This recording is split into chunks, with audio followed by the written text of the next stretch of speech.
Hello, my nosy neighbors, and I'm back. Okay, back on our 40-day, 40-night Exodus journey. So I took a little nap, and now I'm back on my YouTube grind. And I came across a video, and this one's about why did they have to take 40 days? Like, why did it take so long? That's the question. Some of you might know. From what I know, it's because of their disobedience. They kind of kept not trusting and not paying attention. So God kind of kept making them go around and around. I mean, that's why it also states that that specific generation never made it to the promised land. Because they was being disobedient pretty much. I mean, there's really no ifs, ands, or buts about that. To my knowledge, that's exactly what happened. So let's see what's going on in this video. Make sure you all go follow Paths of the Bible. Okay.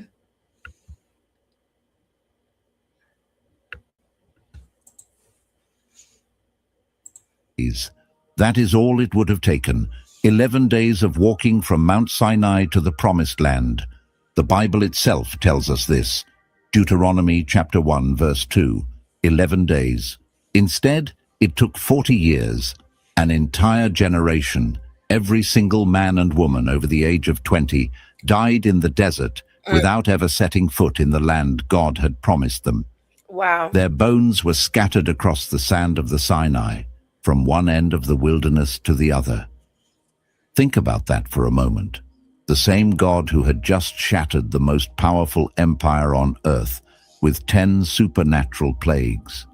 The same God who had ripped open the Red Sea like a curtain. The same God who was feeding millions of people every morning with bread that fell from the sky. That God looked at his own people and said, "You will not enter. You will wander. You will die out here." Why? This is not a simple Bible story. This is one of the most disturbing, most challenging, and most life-changing chapters in all of Scripture. Because the answer to that question, why 40 years, will force you to look at your own life in a way you may not be ready for.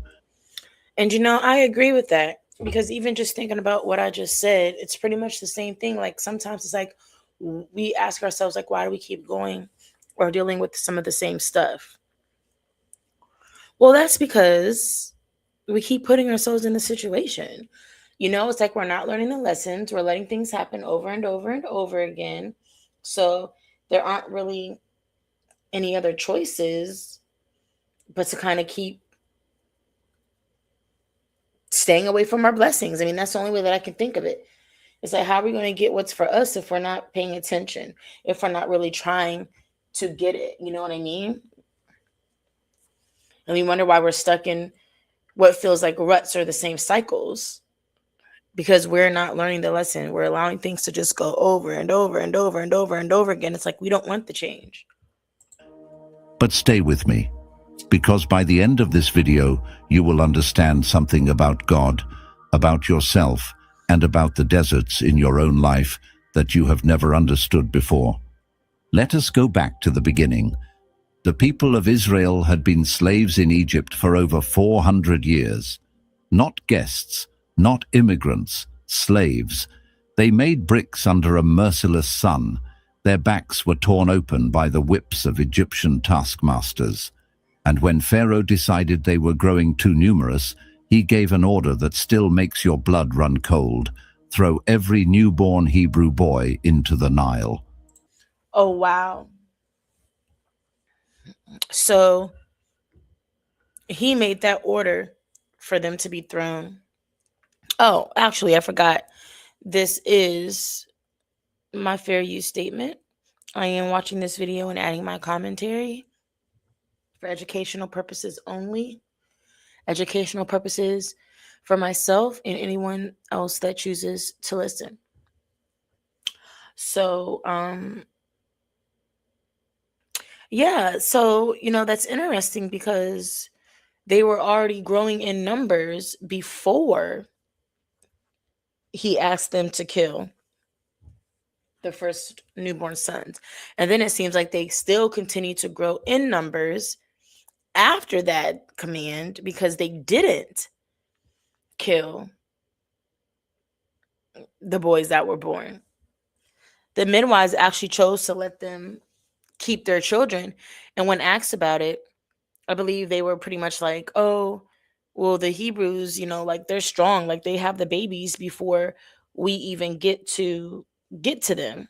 So, we can't, kill the son or get rid of the son because the Hebrew women have already had them before we've arrived.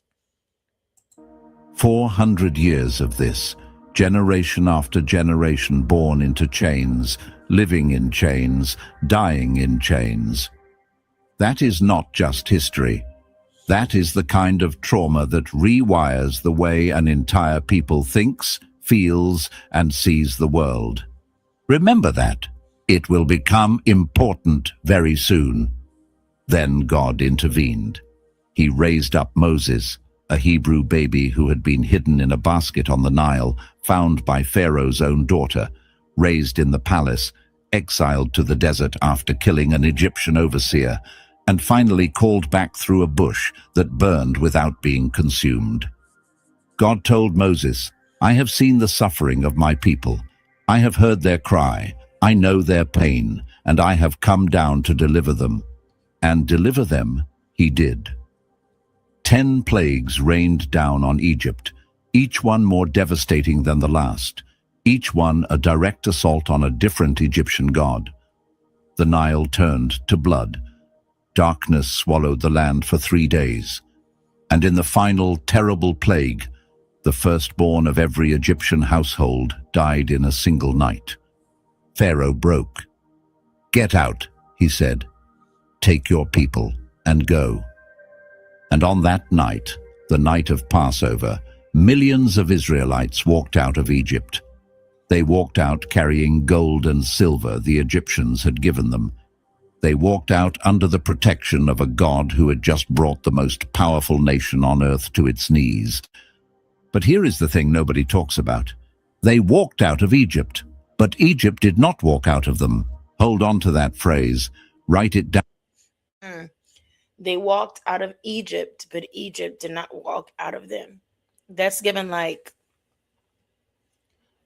that saying, you can take a 304 out the hood, but can't take the hood out the 304 or something like that. That's kind of like what that sounds like. Like, even though they got the opportunity to get out of Egypt, they still were doing the things of Egypt, probably like the pagan rituals or thoughts, comments, things like that. And whatever else, them Egyptians had them doing. That's what I think when I hear that. And now it makes sense because they were there for X amount of time. Some things they might have picked up. It's only natural. Down if you need to. It is the key to everything that happens next.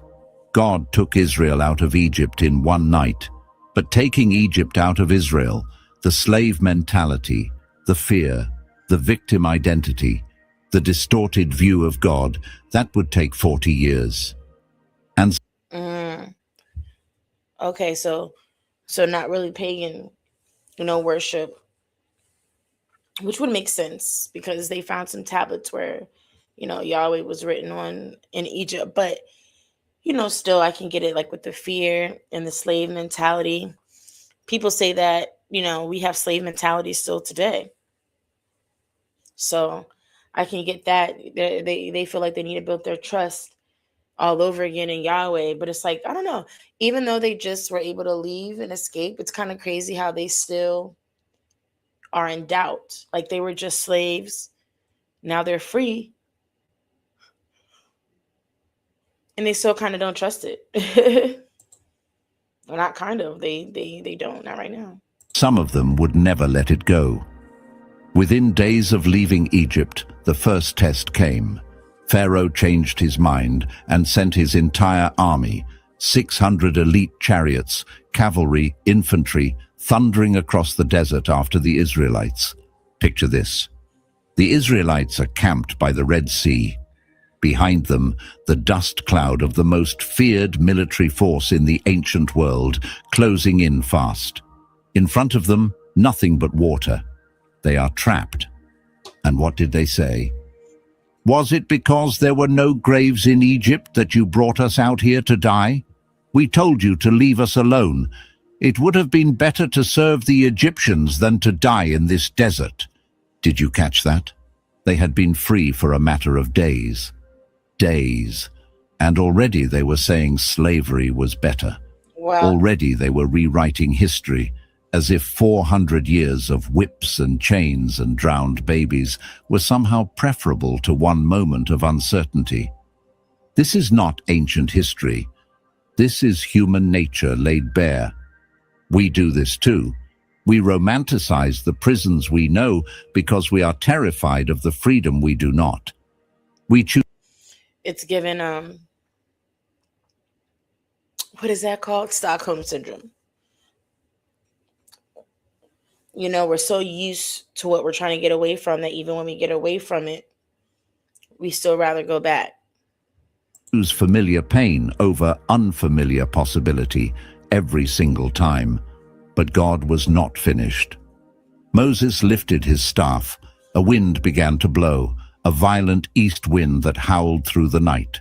And by morning, the sea had split in two walls of water standing like skyscrapers on either side, and between them, dry ground.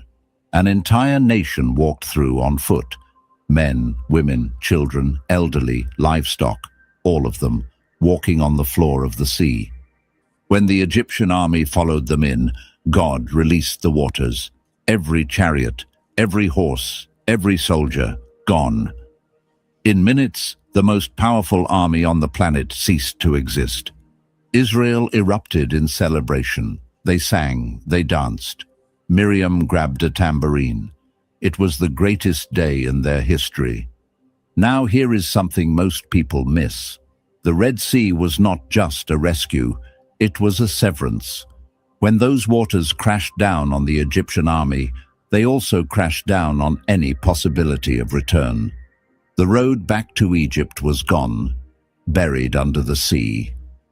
God had not just opened a door forward, he had locked the door behind them, forever.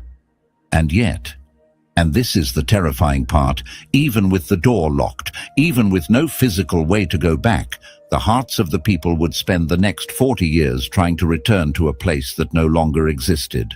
Wow. The Pharaoh in the water was dead, but the Pharaoh in their heads was still alive. Right. Here is a principle that will change the way you see your own life. God can change your circumstances in a single night. But changing your mind, changing the way you see yourself, the way you respond to fear, the way you trust, that is a process. And sometimes that process takes a very, very long time. You know, that's true. And you have to give yourself grace. Because even though you want to work on things and you want to change things and you do what you have to do to get those things changed, you know, some things they don't happen overnight.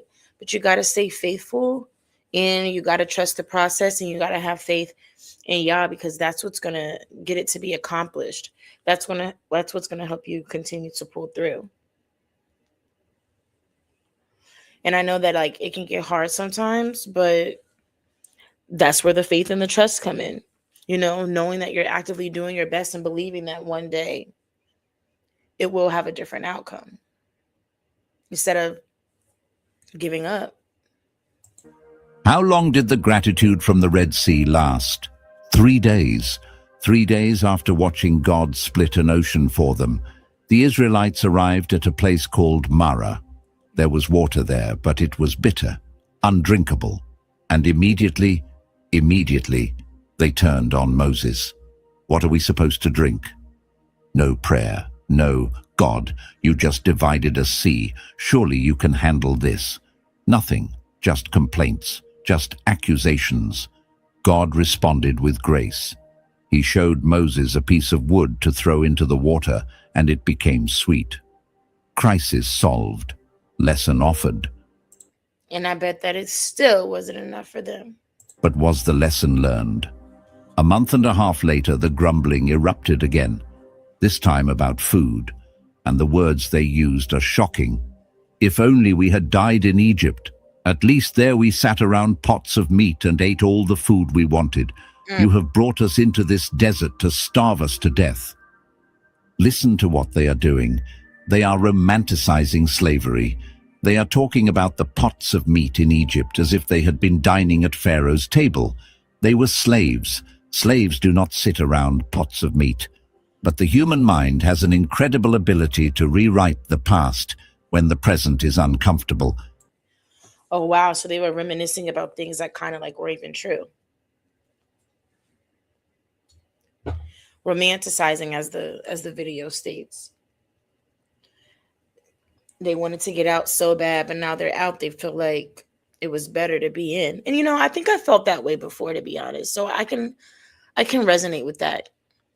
Sometimes change is hard. You change and you make different choices for better outcomes, but then you still have to adjust. And sometimes adjusting can be hard. And that's just the truth on that.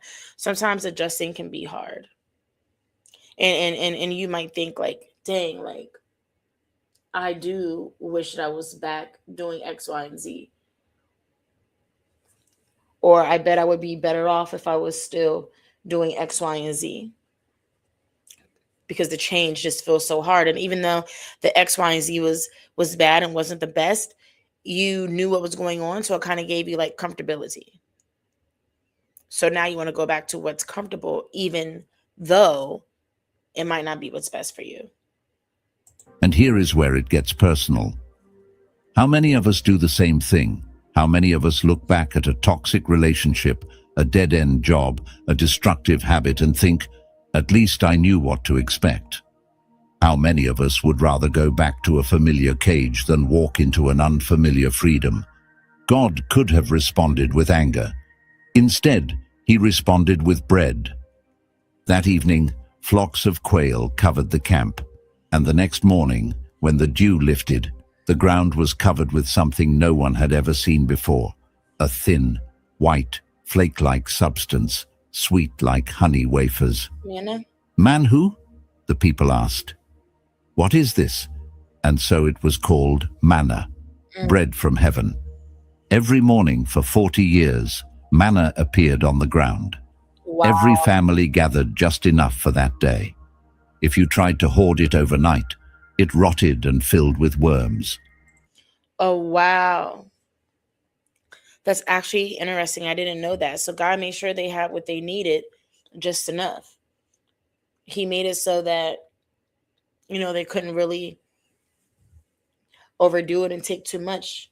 He made sure they had fresh food every day, but not food. It was so fresh that it couldn't even stay overnight. He didn't want them to be greedy, but appreciative. If you gathered too much, you ended up with only what you needed. If you gathered too little, you still had enough. This was not just food. This was a daily masterclass in trust. Every single morning, you had to believe that God would provide again. You could not stockpile grace. You could not save up faith for a rainy day. You had to wake up, step out, and trust every single day. Moses himself later explained the deeper meaning. Deuteronomy chapter 8. He humbled you, causing you to hunger and then feeding you with manna, to teach you that man does not live on bread alone, but on every word that comes from the mouth of God. Praise God. Think about what God was doing here. He was reprogramming an entire nation's understanding of provision. In Egypt, bread came from Pharaoh. You worked for it, you earned it. You depended on a human master for survival. In the desert, bread came from heaven. You did not earn it. You could not earn it. You woke up and it was there. God was systematically dismantling the slave economy in their minds and replacing it with a grace economy. Wow. You do not work for my love. You receive it every morning, fresh. And here is something that should stop you in your tracks. When the Israelites tried to stockpile the manna, when they gathered extra and tried to save it overnight, it rotted, it filled with maggots, it stank. But on Friday, when God told them to gather double for the Sabbath, the extra portion stayed perfectly fresh. Mm. The same manna, the same conditions, different result. Why? Because obedience preserves what hoarding destroys. Oh, I love that. When God tells you to say, Obedience preserves what hoarding. Dang, what was the word? I don't want to go back too far. I liked that saying though. Destroys. it lasts. When you try to save out of fear and distrust, it rots in your hands. Thousands of years later, when the devil tempted Jesus in the wilderness, what did Jesus say? The exact same words from Deuteronomy. Man does not live on bread alone. The manna was not just provision for Israel. It was a prophecy pointing to something, someone far greater. You have to live in Jesus trust. himself would later say, I am the bread of life. Your ancestors ate the manna in the wilderness, and they died. But here is the bread that comes down from heaven, so that anyone may eat of it and not die. The manna was always pointing to him. But the complaints did not stop. At Rephidim, they quarreled again over water. Moses cried out to God, What am I supposed to do with these people? They are about to stone me. God told Moses to strike a rock with his staff. Water poured out. Another miracle. Another complaint resolved. Another lesson ignored. Then came Amalek, Israel's first battle as a free people, and it taught something that every one of us needs to hear. While Joshua fought on the plain below, Moses stood on a hilltop with his arms raised to heaven. When his arms were up, Israel won. When his arms dropped from exhaustion, Amalek won. So Aaron and Hur stood on either side of Moses and held his arms up until sunset. Victory did not depend on the size of the army. It depended on the posture of the leader and the support of the community. Nobody wins alone, not in war, not in life, not in faith. Now we come to Sinai, and here the story takes a turn that will determine everything. 3 months after leaving Egypt, the people arrived at the foot of Mount Sinai.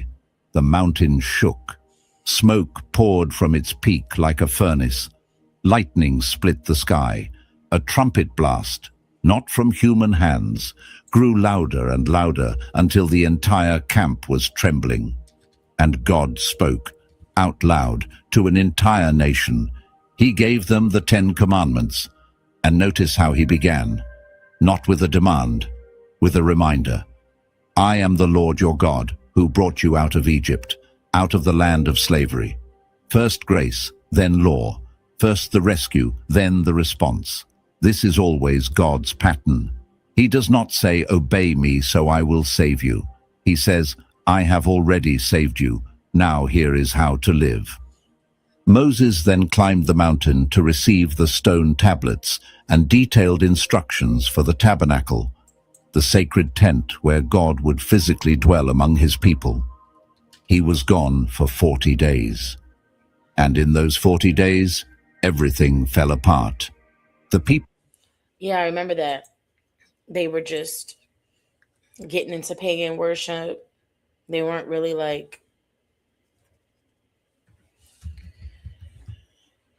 they didn't trust that Moses was coming back. They started to lose faith and finding something, to believe in, I guess, and give them hope.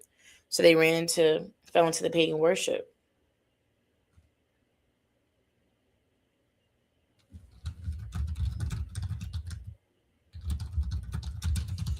Looking into some stuff.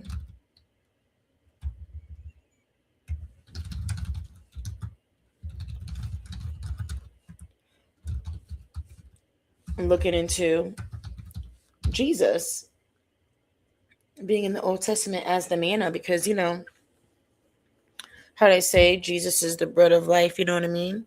It's kind of like sometimes people look for Jesus in the Old Testament, and I feel like the manna, was a representation of Jesus. I mean, at that time, they knew that God was going to send something or send someone to get them out of these things.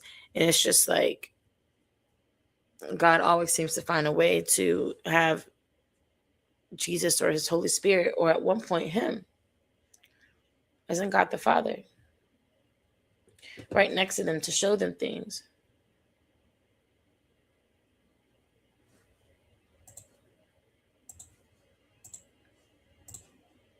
People went to Aaron, Moses' own brother, the high priest, and said, "Make us gods. This Moses who brought us out of Egypt, who knows what happened to him?"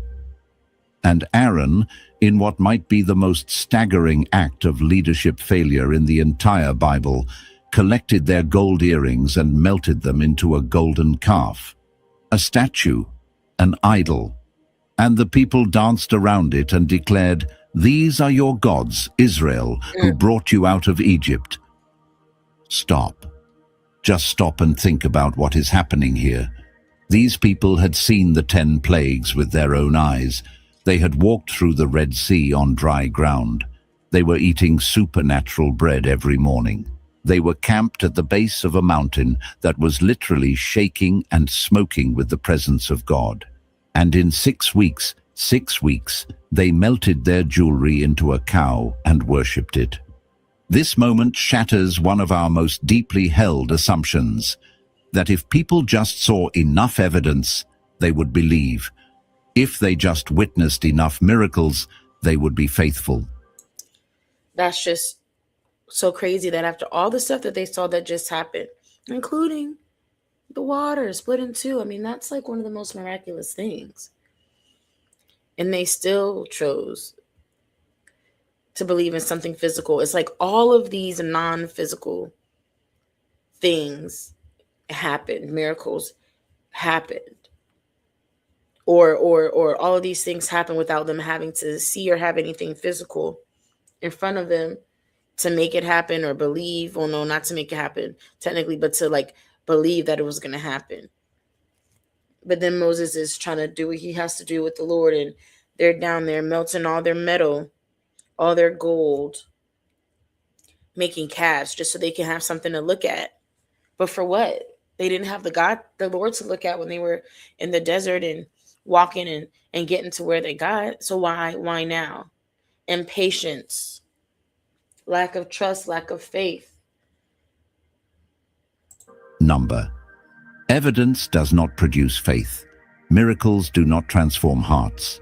You can watch God split the sea on Monday and build an idol on Tuesday, because the problem was never a lack of evidence. The problem was the condition of the heart. And notice what they did.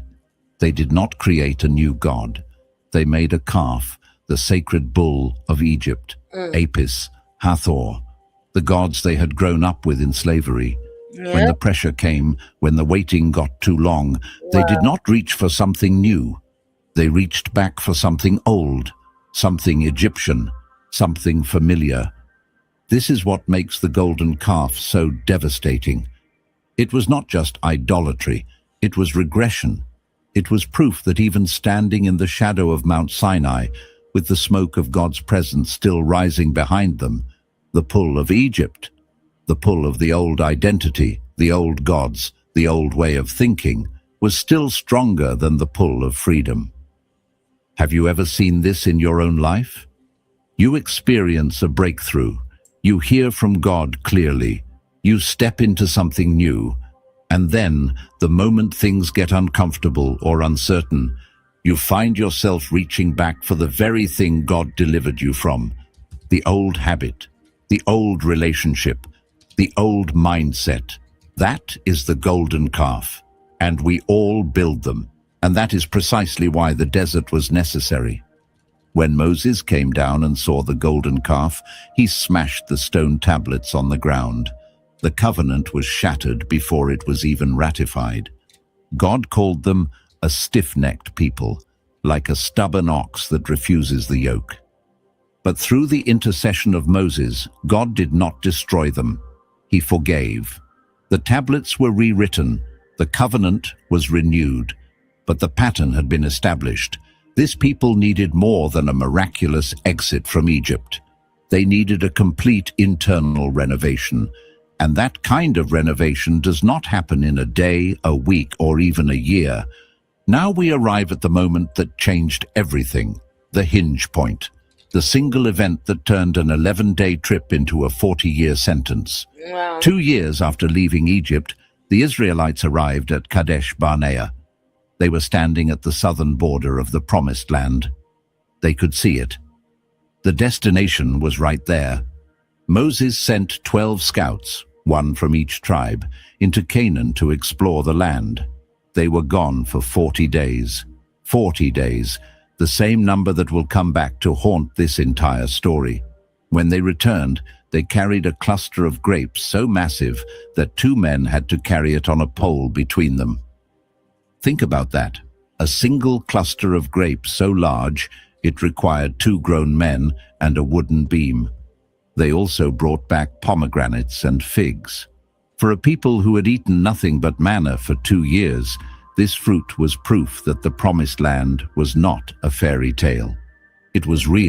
Right. They were finally able to see other things outside of manna. Gave them some type of indication that things were changing, things were on a rise. At least it should have. It was rich, and it was right there for the taking. "The land is incredible," they reported. "It flows with milk and honey." But then came the word that destroyed a generation. However, the people who live there are powerful. The cities are fortified. And we saw the descendants of Anak, the giants. Now here is something I need you to notice. All 12 scouts agreed that the land was good. Every single one of them saw the grapes, the milk, the honey. The facts were not in dispute. What divided them was not what they saw. It was how they interpreted what they saw. 10 scouts looked at the evidence and saw defeat. 2 looked at the same evidence and saw victory. Same land, same giants, same God. Completely different conclusions, because the difference was never in the data. It was in the lens, and the lens was shaped by identity. 10 of the 12 scouts said something that reveals the depths of their broken sense of self. We seemed like grasshoppers in our own eyes, and we looked the same to them. Grasshoppers. After everything God had done, they looked at themselves and saw insects. This was not a military assessment. This was an identity crisis. They did not say, "The giants are too strong for God." They said, "We are too small." 400 years of slavery had convinced them that they were nothing. And no amount of miracles had been enough to change that conviction. Only 2 scouts, Joshua and Caleb, saw it differently. "The land is exceedingly good," they said. "If the Lord is pleased with us, He will lead us in and give it to us. Do not be afraid. Their protection is gone, and the Lord is with us." You have to have faith. You have to have trust. If not, then honestly, why are you believing? Like, isn't the point to have faith and trust? So if you don't have the faith and trust, then why are you believing? I mean, are you technically believing? If you don't have the faith and trust? Because that has a lot to do with this. So if you don't even have the faith and trust, then, I mean, you probably aren't truly believing in the first place.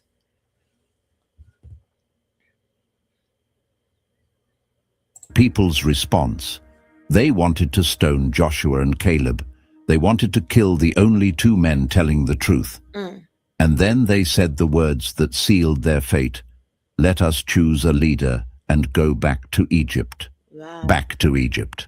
After the plagues, after the Red Sea, after the manna, after the voice of God from the mountain, they wanted to elect a new leader and march back into slavery. But that is crazy work. Like, what would make them feel the need to do that? It's like if they already made it there and made it this far and have been, provided the things they need, why would they want to go back? That is when God spoke. How long will these people treat me with contempt? How long will they refuse to believe in me in spite of all the signs I have performed among them? That is not the voice of an angry tyrant. That is the voice of a heartbroken father. How long? It's kind of given like we're selfish when we choose to do what we want to do, when God is taking care of us and providing and showing us everything, but we still don't believe or we still don't trust. It's kind of like we're taking advantage of him, the way that we complain that people take advantage of us sometimes. We can go out here and take care of family members, take care of our girlfriends and boyfriends. And a lot of them just take. Give,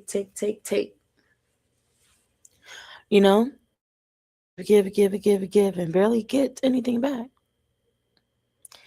That's what some of us do sometimes to the Lord.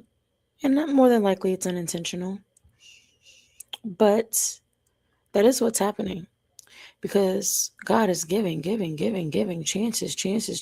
after repentance, grace, blessings. And even though we're not perfect,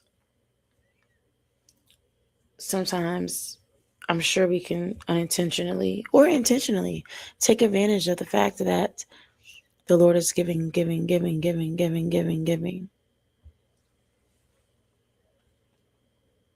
How many seas do I have to split? How many miracles do I have to perform? And then we're asking like, what more can I do to show this person I love them or show this person I care? I've given this, I've given that, I've given everything, And that's kind of like what God's doing right now. It's just like I've showed them as much as I can. I've gotten them where they needed to be, where they wanted to be. I've provided when they had nothing, just enough for them to get by, to know that it will always be enough of what you need when you need it. How many mornings of bread from heaven before you trust me? And then came the sentence. Not one of those who saw my glory and the signs I performed in Egypt and in the wilderness, but who disobeyed me and tested me 10 times. Not one of them will ever see the land I promised their ancestors. Your bodies will fall in this wilderness. Your children will wander for 40 years, 1 year for each of the 40 days the scouts explored the land. Wow. And you will know what it means to have me against you. 40 years, 1 year per day. The symmetry is devastating. But why? What was really behind this judgment? Let me go deep. Because the surface level answer, God was punishing their disobedience, is true, but incomplete. There are layers here that most people never see. The first layer is the crisis of identity. Hundreds of years of slavery had not just broken their bodies. It had broken the way they saw themselves. They could not conquer a land because they could not see themselves as conquerors. They looked at giants and felt like grasshoppers. Right. This was not cowardice in the traditional sense. This was a people so psychologically shattered by centuries of oppression that they literally could not imagine themselves as anything other than victims. They couldn't see their And worth. here is the uncomfortable application. How many of us are standing at the border of something God has promised us, a calling, a purpose, a breakthrough, and we will not step in because deep down we still see ourselves as grasshoppers. We still carry the identity that our past gave us instead of the identity that God has spoken over us.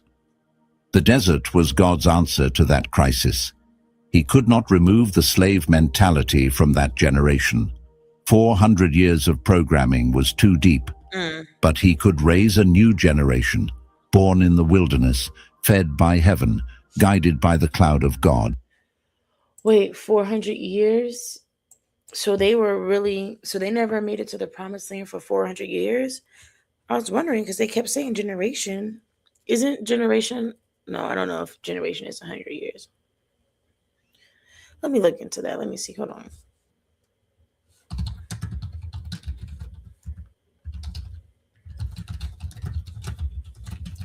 $400 because he said 40 years and then 40 years was a day or something.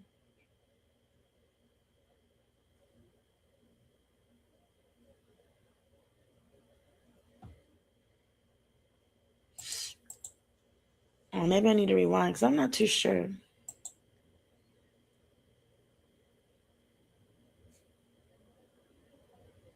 So they were just in the slavery for the 400 years because that was a little confusing to me. If I could go back, I would, but I always mess it up. And I need to be precise about this. Israel's sin was not ignorance. They were not punished for not knowing God. They were punished for knowing God, for having seen his power with their own eyes, and still choosing not to trust him.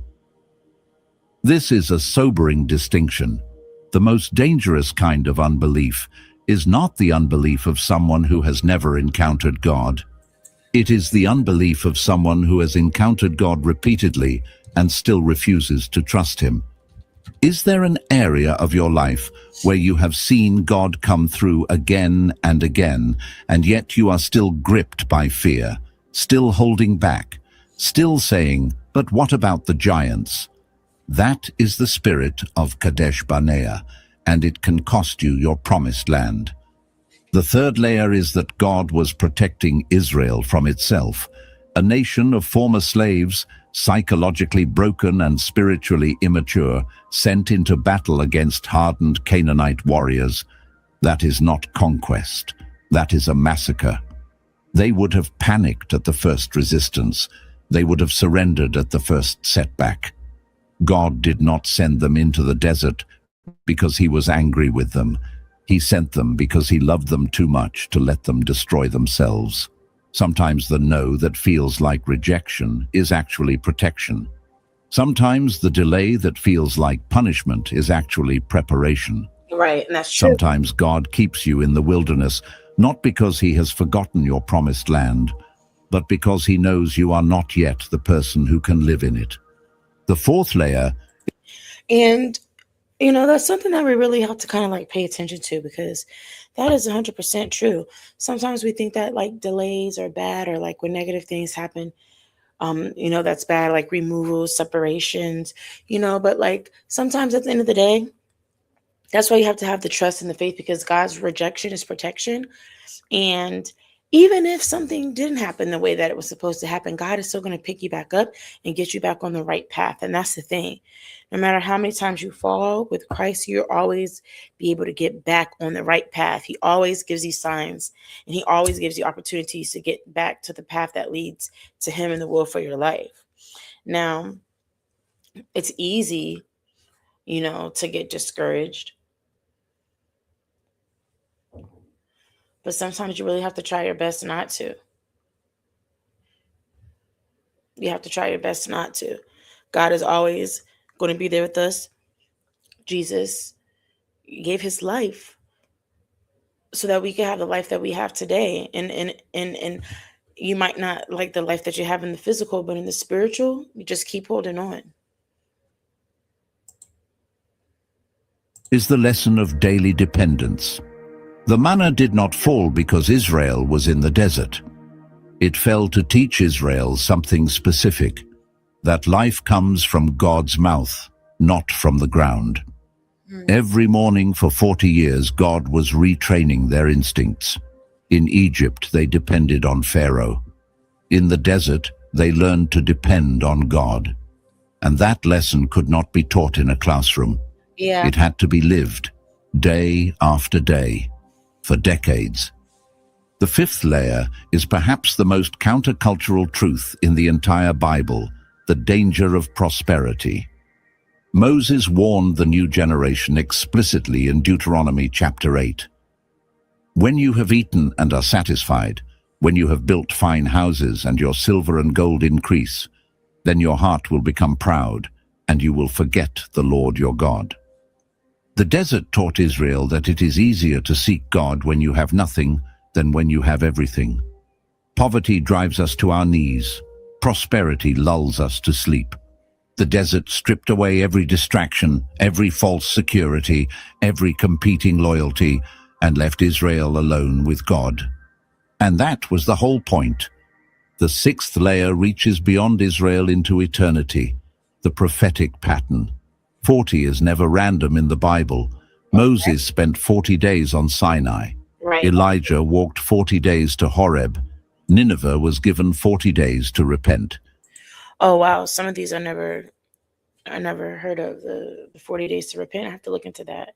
There's so much to learn from the Bible, so much history in the Bible, so many stories in the Bible. It's an amazing piece of work. Jesus fasted 40 days before beginning his ministry.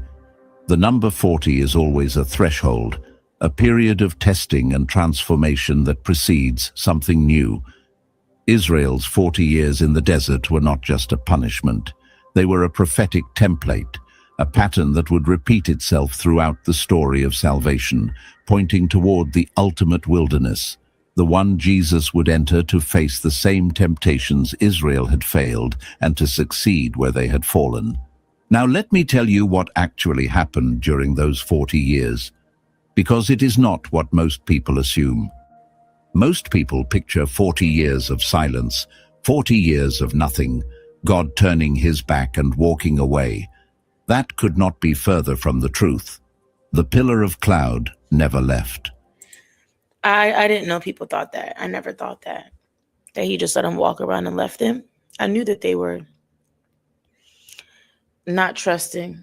Like I always knew there was a reason. I didn't know people thought that. For 40 years, every single day, a visible manifestation of God's presence hung over the camp.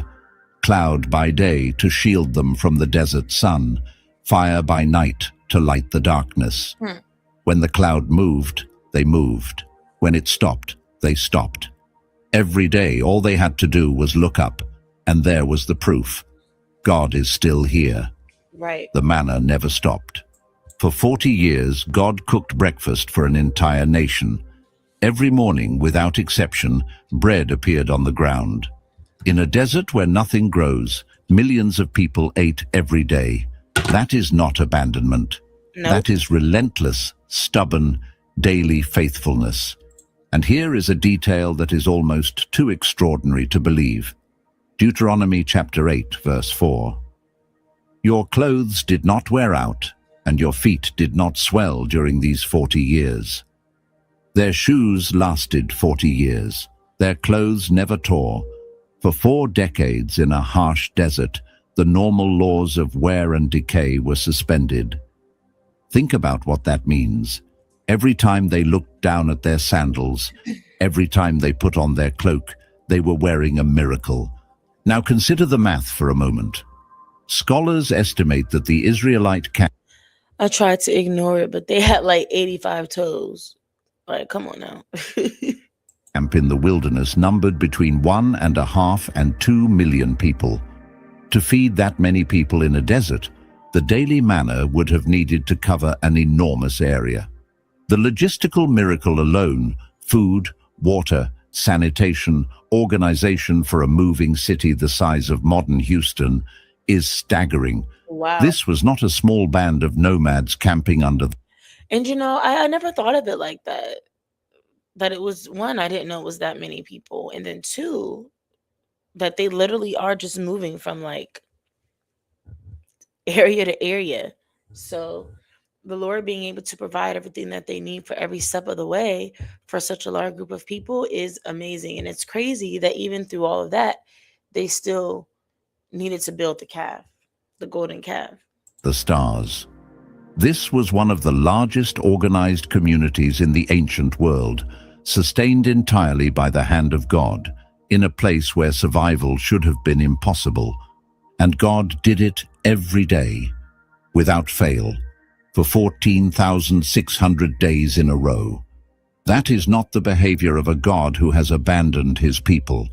That is the behavior of a God who is obsessively, relentlessly, stubbornly faithful, even when his people do not deserve it, even when they complain about the very manna he gives them, even when they accuse him of trying to kill them in the place where he is keeping them alive. But there were also terrible moments. The rebellion of Korah, when 250 leaders challenged Moses' authority and the earth opened and swallowed them Bro, is dude walking backwards? I'm sorry, that's tripping me out. Like I'm watching his feet and they're like moving backwards. alive. The venomous snakes sent when the people grumbled yet again, That was scary. though God also provided the remedy, a bronze serpent on a pole that healed anyone who looked at it. Centuries later, What? Jesus would point to that bronze serpent and They had a bronze staff that healed people and they were still concerned and complaining. What else did they need? Yeah, that's actually crazy work.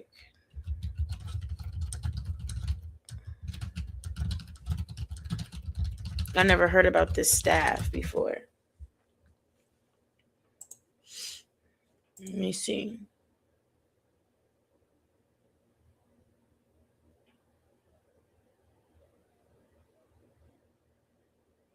Wow, anyone who looks at the snake will live after they've been bitten by it.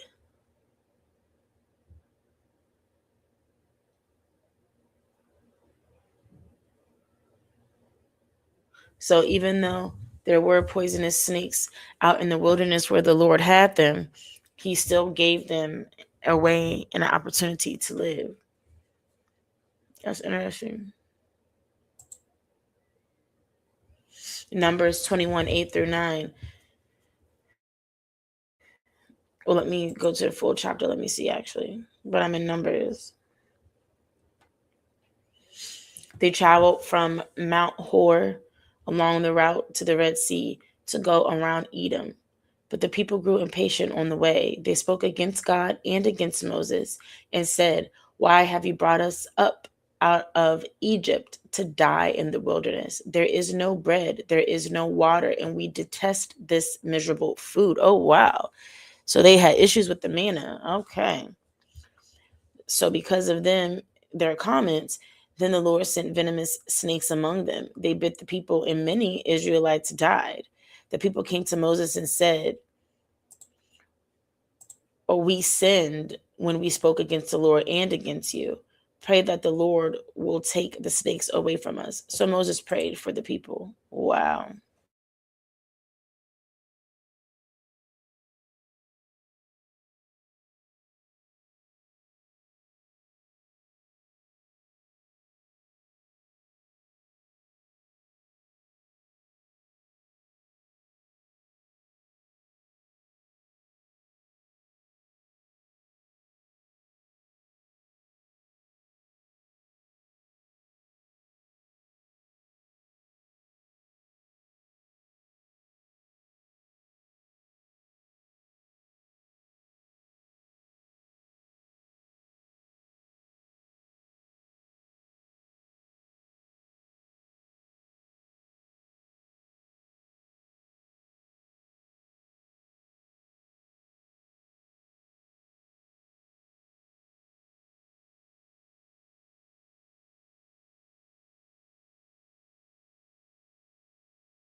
What's up?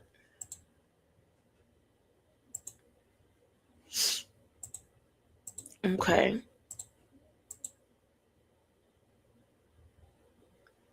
So I don't know if the stream is picking up where I left off. I'm trying to see. I mean, because it says in stream, but am I really still going live? I'm not sure. Let me see. See what my channel says. Yeah, it looks like it ended. See what my channel says. Oh, okay. I'm still on here.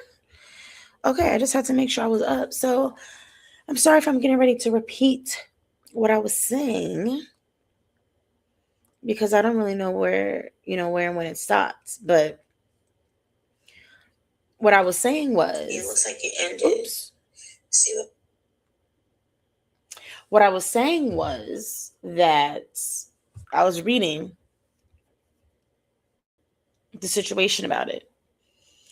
Well, it says that I'm sharing the page, but we don't see the page. Oh, there we go. My bad. Okay. So it says that in Numbers 21, they traveled from Mount Hor along the road to the Red Sea to go around Edom. But the people grew impatient on the way. They spoke against God and against Moses and said, "Why have you brought us up out of Egypt to die in the wilderness? There is no bread, there is no water, and we detest this miserable food." And I just think that that's crazy work, that they were complaining about starving, and now they're being provided something every day. And they are talking negatively about it. I mean, I'm just going to keep it 100 with you. Like, I've never been in that situation. So, but I don't know. I just feel like based on what their situation was, and they're getting provided food every day, and they're, kind of have something negative to say about it, it's crazy work. So the Lord was upset.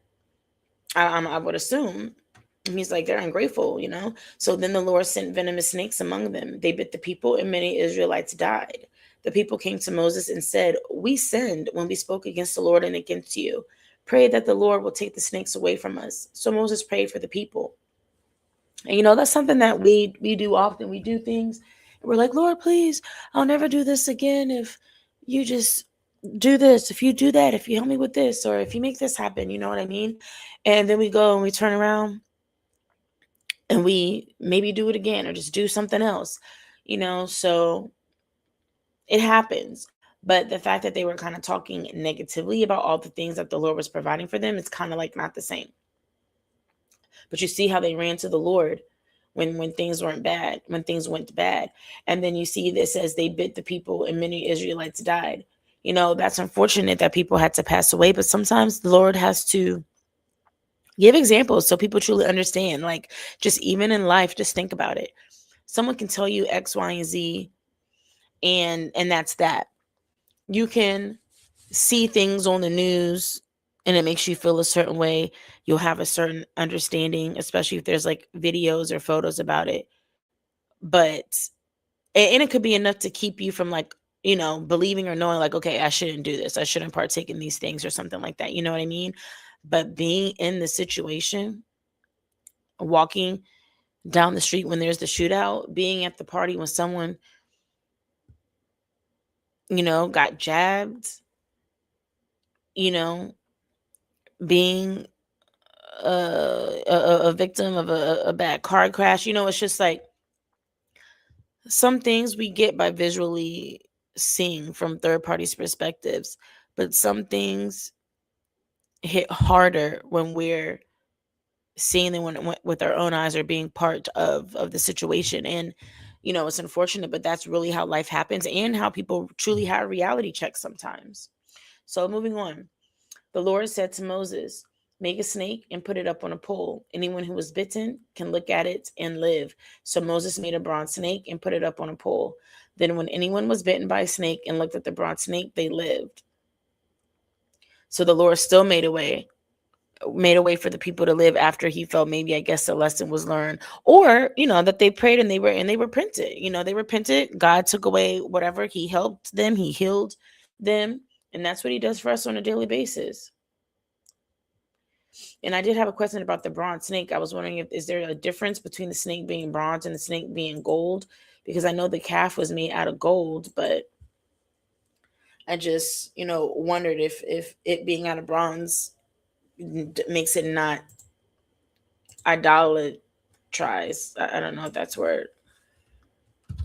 But I thought that if anything was made out of anything, it could be wood, then it still could be considered an idol. But I know that that wasn't an idol because that's what, the Lord told them to do. But I definitely thought of idols.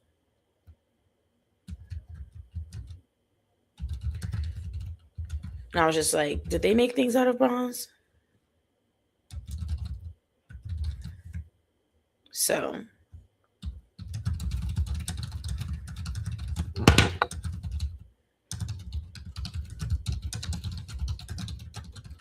looking into something, let me see. Because I don't know if it's just bronze, if it's just gold. Like, I'm kind of curious.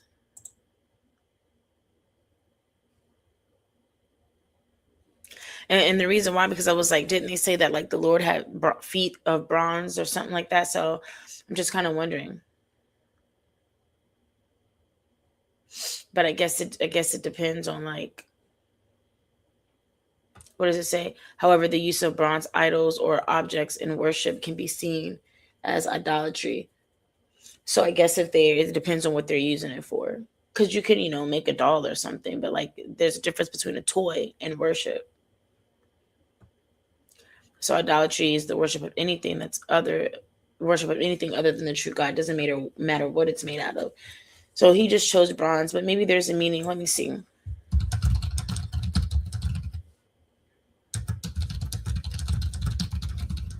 Maybe he was afraid if it was out of gold, then they would idolize it.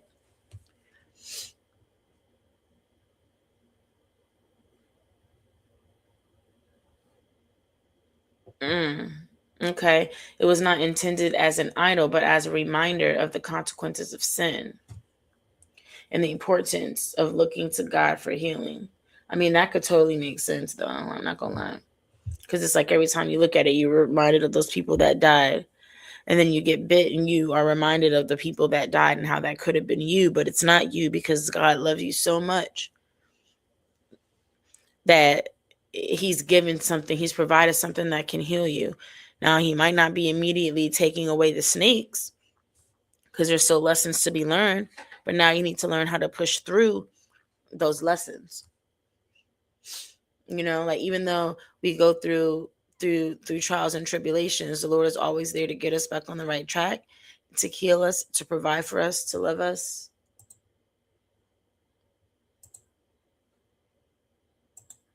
As an image of his own crucifixion. Just as Moses lifted up the snake in the wilderness, so the Son of Man must be lifted up. And there was the heartbreaking failure of Moses himself. At Meribah, when the people demanded water yet again, God told Moses to speak to the rock. Instead, in a moment of exhaustion and rage, Moses struck the rock with his staff and shouted, "Listen, you rebels! Must we bring you water out of this rock?" Water came out, but God said, "Because you did not trust me enough to honor me as holy before the Israelites, you will not bring this community into the land I give them." Moses, the man who had stood before Pharaoh, the man who had climbed Sinai and spoken with God face to face, the man who had interceded for the people again and again, even he would not enter the promised land. One moment of misplaced anger, and the greatest leader in Israel's history lost the right to finish his mission.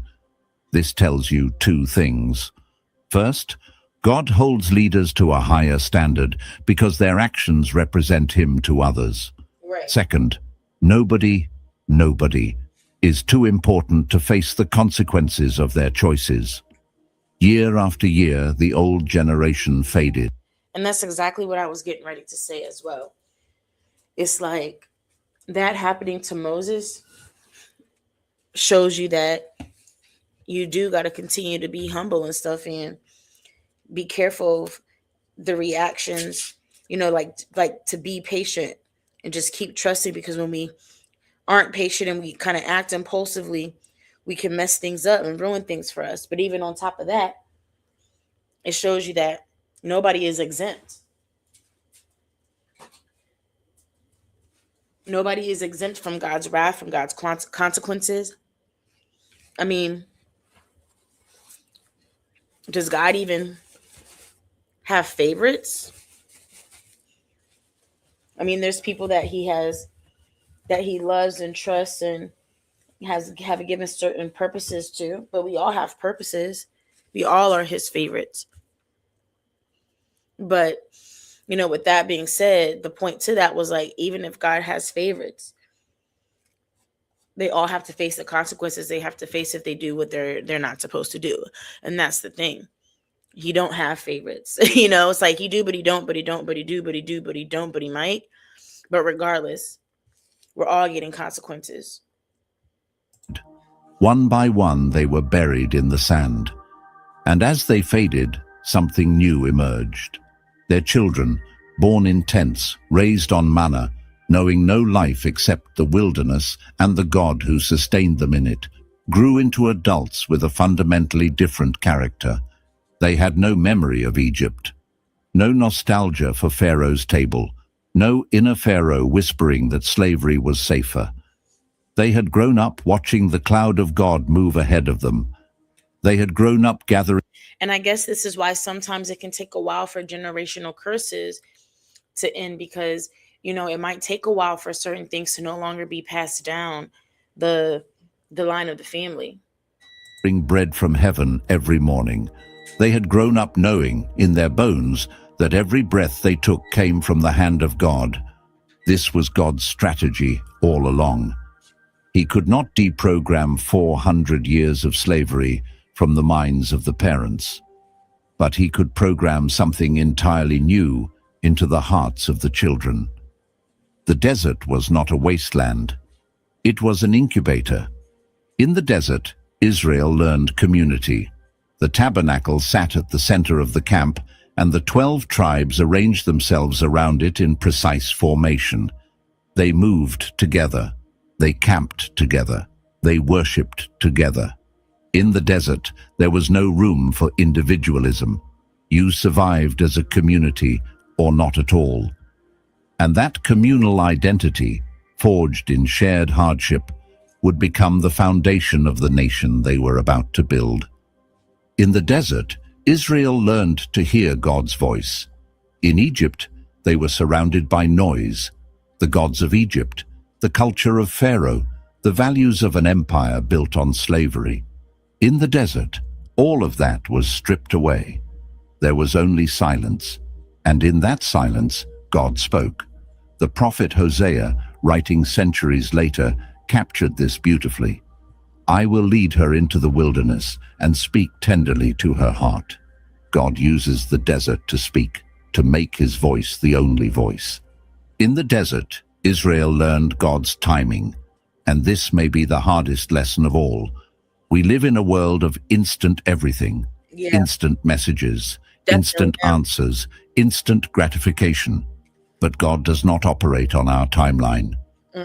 My thoughts are not your thoughts, neither are your ways my ways, he said through Isaiah.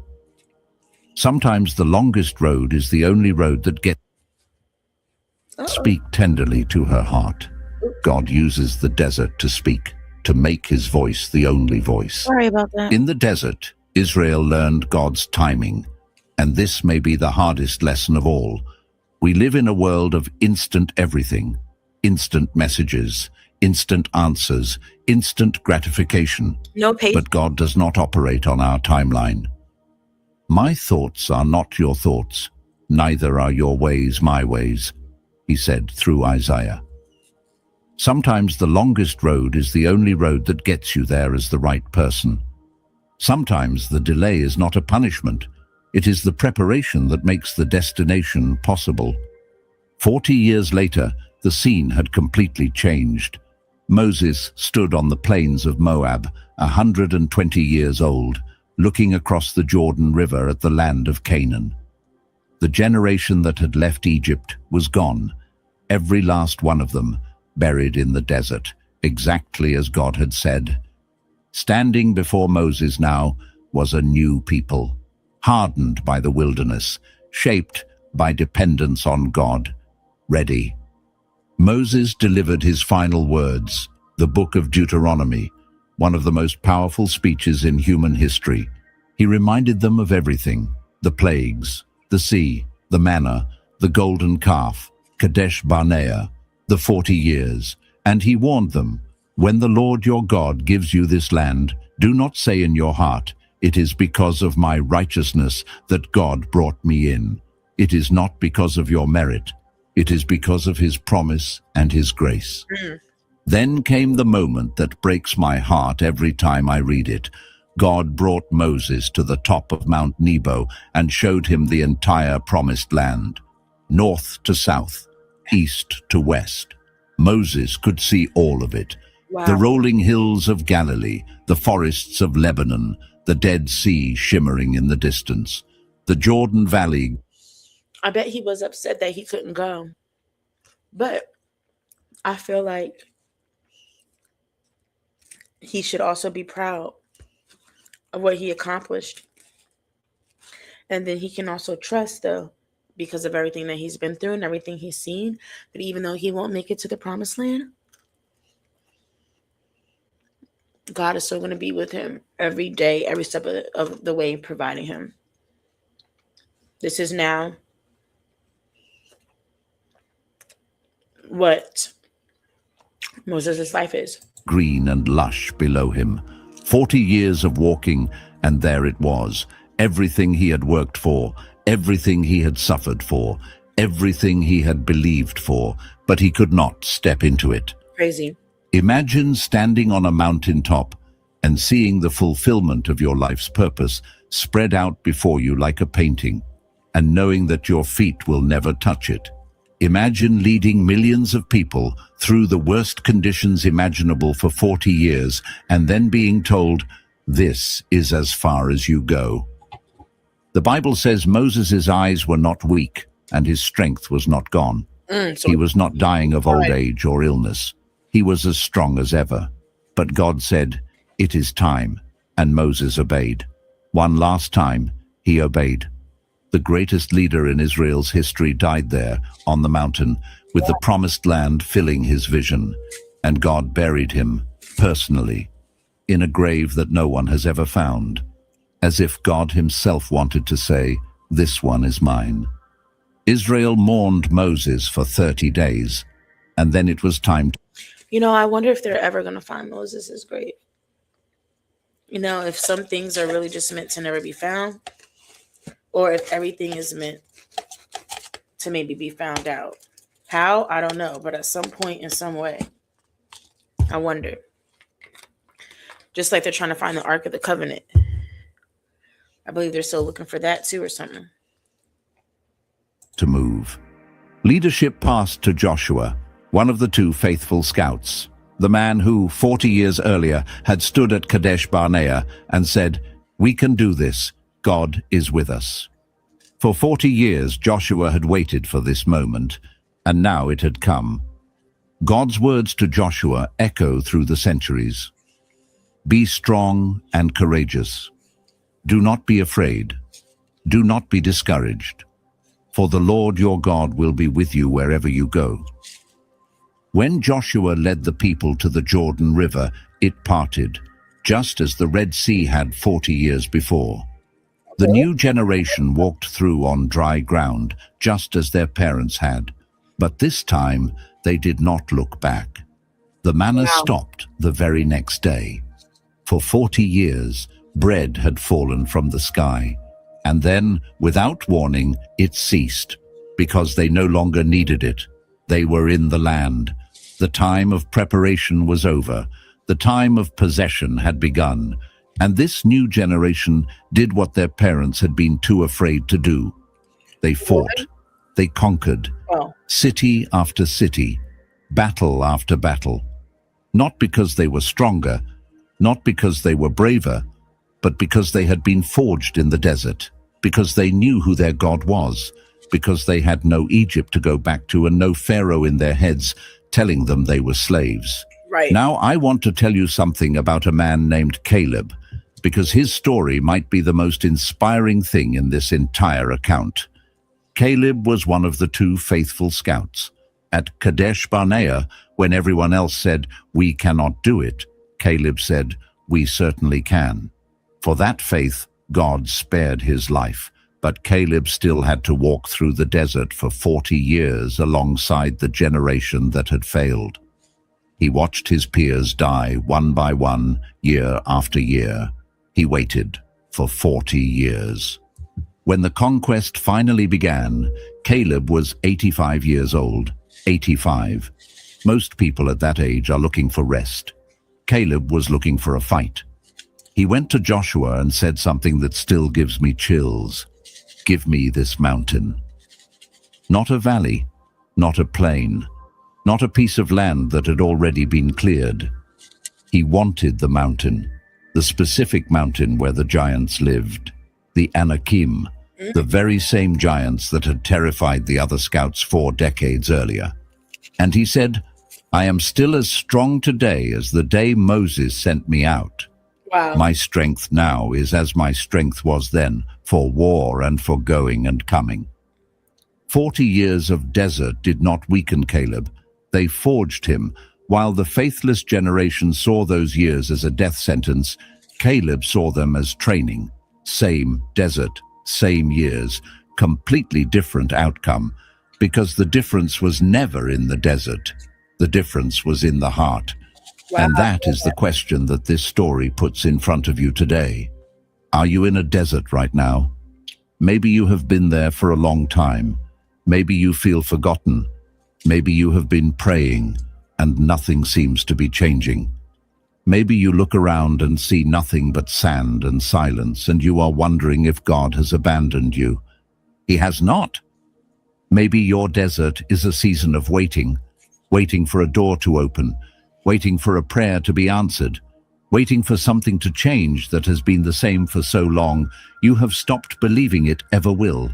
Maybe your desert is a season of loss, the loss of someone you love, the loss of a dream, the loss of the life you thought you would have by now.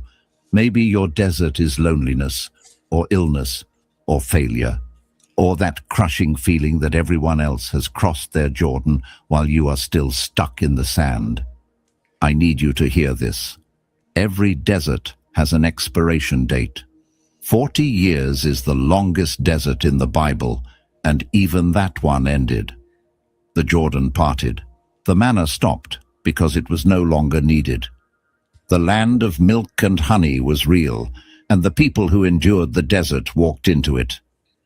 Your desert is not forever, but what you do in the desert determines what you carry out of it. Caleb carried strength. The grumblers carried nothing. They did not even make it out alive. The manna is still falling. The cloud is still there. Your shoes are not wearing out.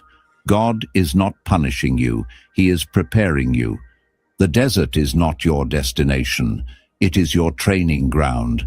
It is the place where God strips away everything that is not essential so that the only thing left is you and Him. But here is what you must decide. Will you be the first generation or the second? Will you spend your desert years grumbling, looking back, wishing for the pots of meat in Egypt? Or will you be like... You should want to push forward, be like the second generation. Push forward, leave the past in the past, trust in the Lord, and believe that what can happen will happen, and that the Lord is by your side. That's my choice. Caleb, using the waiting to grow stronger, to deepen your trust, to become the person who can walk into the promised land and actually possess it. The difference between 11 days and 40 years was never about distance. It was about the heart. God is not asking you to be perfect. He is asking you to trust Him, to stop looking back, to stop seeing yourself as a grasshopper, to stop trying to elect a new leader and go back to Egypt. He is asking you to look at the giants in your life and say what Caleb said. Their protection is gone. The Lord is with us. Your promised land is real. It is not a fantasy. It is not just for other people. God promised it to you, and God does not break his promises. But you have to be willing to cross the Jordan. You have to be willing to face the giants. You have to be willing to let the desert do its work in you, because the God who brought you out of your Egypt is the same God who will bring you into your promised land. The God who has been feeding you manna in the wilderness is the same God who has milk and honey waiting on the other side. Lord. The God who has been with you in the fire by night is the same God who will fight your battles in the daylight.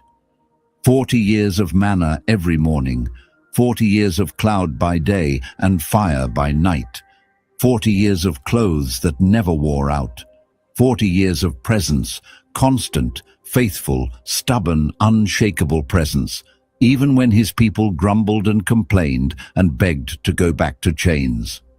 If God was that faithful to a people who tested him 10 times, he will be faithful to you. If God did not give up on Israel in the desert, he will not give up on you in yours. Even in the desert, God satisfies. Even in the waiting, God provides. Even in the silence, God speaks.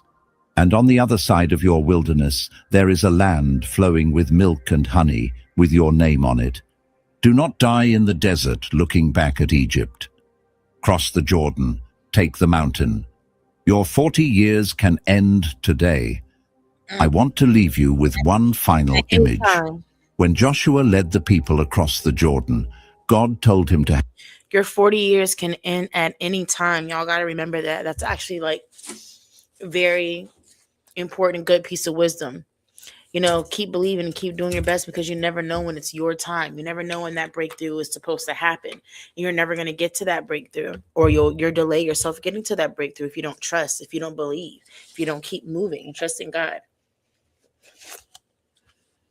have 12 men pick up 12 stones from the middle of the riverbed and stack them on the other side, a monument, a pile of rocks. And God told Joshua why, so that when your children ask tomorrow, what do these stones mean? You can tell them, this is where God brought us through.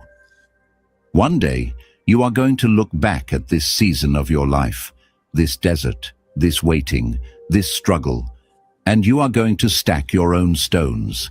You are going to tell someone, this is where God sustained me.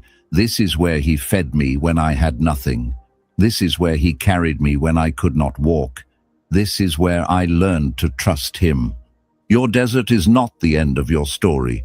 It is the chapter that makes everything after it possible. If this video spoke to you, leave a like, subscribe so you do not miss what is coming next, and share this with someone who needs to hear it. Someone who is in their own desert right now and needs to be reminded that God has not forgotten them. May the Lord bless you and keep you. May the Lord make his face shine upon you and be gracious to you. May the Lord turn his face toward you and give you peace. See you in the next video. All right. That was nice. I like that. I really did. It definitely brought up some things for me to remember, look into, and I like that. It reminded me of things that I feel that are important. Gave me some new information that I didn't know. You know, the Bible has a lot of things in it, so it's kind of hard to just know everything. You know, that's just the truth on that.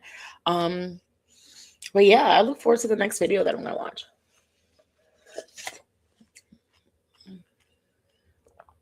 Yeah, if not today, then tomorrow, for sure. But you know, stay nosy and let's see what we're gonna watch next time. Praise Yah.